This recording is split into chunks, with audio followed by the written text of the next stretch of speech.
You could have a polymathic mind if you experience this kind of paradox in your intimate relationships. You care a lot, you're very emotionally intelligent, but they all just feel a little bit misaligned. Polymaths don't struggle to bond in relationships. You just end up speaking a totally different language to whoever you're with.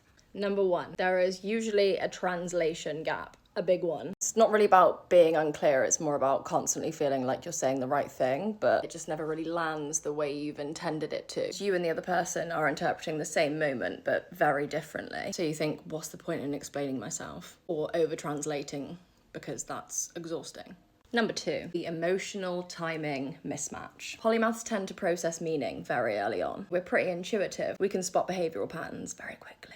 You're kind of already preparing for the outcome of someone's behaviour before the situation has even begun to unfold. By the time a disagreement or something finally comes to a head, you've already played out about a million possible paths in your mind and you're kind of over it. They will call you detached or emotionally unavailable. Unless someone has a very similar cognitive style to you, they're probably not going to be able to meet you at that level. Number three, identity fluidity. Most intimate relationships will assume consistency, reliability, predictable emotional responses. That's not us. We don't experience our identity like that. We are modular, we're context dependent. We are constantly integrating new ways of seeing the world, new ways of being. So someone might enter into a relationship with one version of you, but then you can transform and turn into a different version of you. And now they don't know who they're with anymore. They don't know you. But from your perspective, that's nothing new. You're just in one of your phases. If someone doesn't understand that and they don't have the same style of thinking as you, or a brain that works in the same way, that can kind of feel like a breakdown in trust. Your inner continuity doesn't translate to the outside world. Number four, you crave that depth, the truth, the emotional intelligence and sort of evolution of yourself,